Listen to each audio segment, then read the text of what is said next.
하나님의 기적을 경험하는 삶, 평안 속에서 부흥을 이끄는 두 가지 열쇠 사랑하는 성도 여러분, 그리고 진리를 찾는 모든 분들께 주님의 이름으로 문안드립니다. 오늘 우리는 성경 속에서만 존재할 것 같은 놀라운 기적들이 과연 오늘날 우리의 삶 속에서도 일어날 수 있는지, 그리고 그 기적의 문을 여는 열쇠는 무엇인지에 대한 깊은 묵상과 나눔의 시간으로 여러분을 초대합니다. 이 말씀을 듣기 전 잠시 시간을 내어 하나님의 은혜를 더 널리 전하는 일에 동참해 주시면 감사하겠습니다. 구독과 좋아요를 통해 이 채널을 응원해 주시는 여러분의 작은 손길이 누군가에게는 절실한 희망의 메시지가 될 수 있습니다. 여러분의 삶에 하나님의 평강이 가득하기를 축복합니다. 우리는 때로 신앙과 현실 사이에서 갈등합니다. 특히 현대의학이 눈부시게 발전한 오늘날 초자연적인 치유와 기적에 대한 이야기는 멀게만 느껴질 수 있습니다. 하지만 하나님의 역사는 어제나 오늘이나 영원토록 동일하십니다. 최근 믿음을 가진 의료인들이 함께 모여 기도하고 간증을 나누는 한 컨퍼런스에서 있었던 놀라운 이야기들을 잠시 나누고 싶습니다. 그곳에서 한 산부인과 의사는 태어날 때부터 자궁이 없이 태어난 한 자매님의 이야기를 나누었습니다. 의학적으로 그녀는 임신이 불가능했고 여성으로서 정상적인 삶을 위해 호르몬 치료를 받고 있었습니다. 하지만 의학적으로 호르몬은 없는 장기를 만들어내지 못합니다. 그런데 놀라운 일이 일어났습니다. 담당 의사와 동료들이 그녀를 위해 간절히 기도했을 때 하나님께서는 무에서 유를 창조하셨습니다. 얼마 후 검사를 통해 확인했을 때 그녀의 몸에는 완벽하게 정상적이고 건강한 자궁이 생겨났습니다. 약물만으로는 결코 일어날 수 없는 살아계신 하나님의 창조의 기적이었습니다. 또 다른 간증도 있었습니다. 한 임산부의 뱃속에 있던 아기가 모든 의학적 검사상 사망한 것으로 판명되었습니다.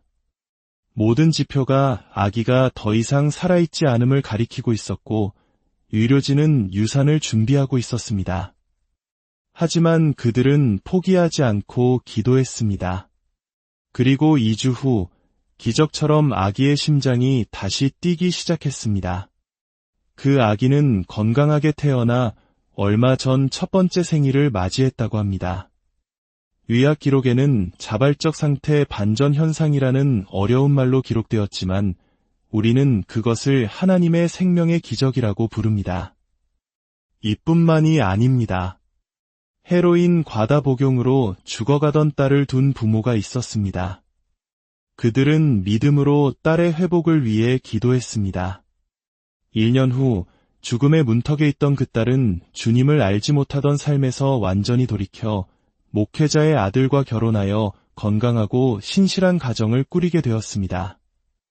이러한 놀라운 기적들은 어디에서 오는 것일까요? 그 해답의 뿌리는 바로 초대 교회에 있습니다. 사도행전은 성령 강림 이후 교회가 어떻게 폭발적으로 성장했는지를 보여주는 생생한 기록입니다. 사도행전 2장, 오순절에 성령이 임하시자 3,000명이 회개하고 주님께 돌아왔습니다. 그러나 곧바로 반대와 핍박이 시작되었습니다. 4장에서는 베드로와 요한이 복음을 전하다 감옥에 갇혔지만 풀려난 후 그들은 더 큰 담대함을 달라고 기도했고 교회는 더욱 부흥했습니다. 5장에서는 아나니아와 삽비라 사건을 통해 교회 안에 거룩함이 임했고 6장에서는 제자들의 수가 폭발적으로 증가하는 곱셈의 부흥이 일어났습니다. 이 모든 부흥은 극심한 반대와 핍박 속에서 이루어졌습니다. 이 모습은 마치 전쟁의 폐허 속에서 한강의 기적을 이뤄낸 우리 대한민국의 역사와도 닮아 있습니다. 혹독한 시련 속에서 오히려 더 강해지고 더 순수해지는 신앙의 역설을 보여주는 것입니다. 그리고 사도행전 7장, 스데반의 순교라는 교회의 가장 큰 위기 속에서 가장 놀라운 반전이 일어납니다. 스데반은 자신을 향해 돌을 던지는 이들을 저주하지 않고 오히려 그들을 위해 기도합니다. 주여, 이 죄를 그들에게 돌리지 마옵소서. 이 용서의 기도는 교회의 가장 극렬한 핍박자였던 사울이라 하는 청년의 마음을 향했습니다. 그리고 결국 이 기도는 교회를 무너뜨리려 했던 사울을 교회를 세우는 이대한 사도 바울로 변화시키는 기적의 씨앗이 되었습니다. 교회는 이처럼 수많은 핍박과 반대 속에서 전진하는 법을 배웠습니다. 손실을 잘 감당하는 자에게 이득을 맡길 수 있고, 실망을 잘 이겨내는 자에게 성취를 맡길 수 있으며, 비난을 잘 견디는 자에게 칭찬을 맡길 수 있듯이 교회는 모든 역경을 통해 더 큰 영광을 담을 그릇으로 준비되었습니다. 그런데 오늘 우리가 주목하고자 하는 구절은 바로 사도행전 9장 31절입니다. 교회의 가장 큰 적인 사울이 회심한 직후 교회에 놀라운 변화가 찾아옵니다. 그리하여 온 유대와 갈릴리와 사마리아 교회가 평안하여 든든히 서가고 주를 경외함과 성령의 위로로 진행하여 수가 더 많아지니라. 이 말씀은 성경 전체에서도 매우 희귀하고 특별한 순간을 기록하고 있습니다. 바로 핍박과 환난이 아닌 평안의 시기에 교회가 폭발적으로 부흥했다는 사실입니다. 그동안 교회는 핍박이라는 외부의 압력을 통해 성장해왔지만 이제 그 압력이 사라진 평화의 시기를 맞이한 것입니다. 역사적으로 볼 때 풍요와 평안은 종종 신앙의 나태와 타락으로 이어지기 쉽습니다. 마치 치열한 전투의 최전선에 있는 병사는 오직 생존과 승리만을 생각하지만 후방에 있는 병사는 저녁 메뉴나 볼 영화를 고민하는 것처럼 환경의 평안함이 우리의 가치관을 바꾸고 영적 긴장감을 무너뜨릴 수 있습니다. 하지만 초대 교회는 달랐습니다. 그들은 평안의 시기에 나태해지지 않고 오히려 더 큰 부흥을 경험했습니다. 그 비결은 무엇이었을까요? 말씀은 두 가지를 명확하게 제시합니다. 바로 주를 경외함과 성령의 위로입니다. 첫째는 주를 경외함입니다. 이는 벌을 받을까 두려워하는 공포가 아니라 그분의 위대하심과 거룩하심 앞에 자연스럽게 우러나오는 깊은 존경심과 경이로움입니다. 하나님의 임재 앞에서 함부로 죄를 짓지 않고 나의 삶의 모든 순간을 그분께 드리고자 하는 거룩한 마음가짐입니다. 이 경외함이 있었기에 그들은 평안 속에서도 영적인 중심을 잃지 않을 수 있었습니다. 둘째는 성령의 위로입니다. 여기서 위로는 단순히 슬픔을 달래주는 것을 넘어 우리 곁에 항상 머무시며 힘을 주시고 인도하시고 격려하시는 성령님의 내주하심을 의미합니다. 삶의 모든 여정 속에서 성령님의 임재를 인식하고 그분의 인도하심을 따를 때 우리는 어떤 상황 속에서도 평안을 누리며 하나님의 뜻을 이루어갈 수 있습니다.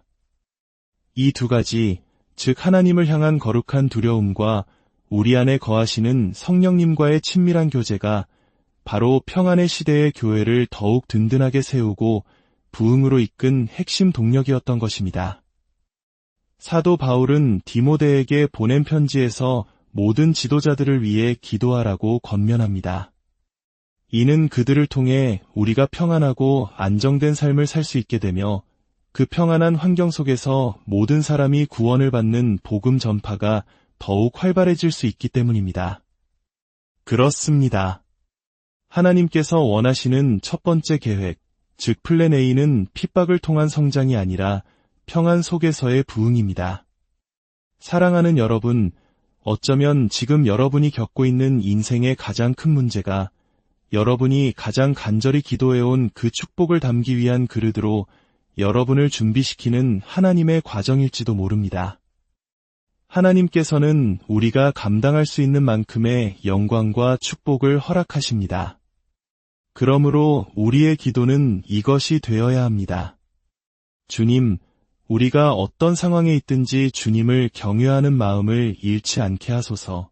그리고 늘 우리와 함께 하시는 성령님의 위로와 인도하심을 민감하게 느끼며 살아가게 하소서.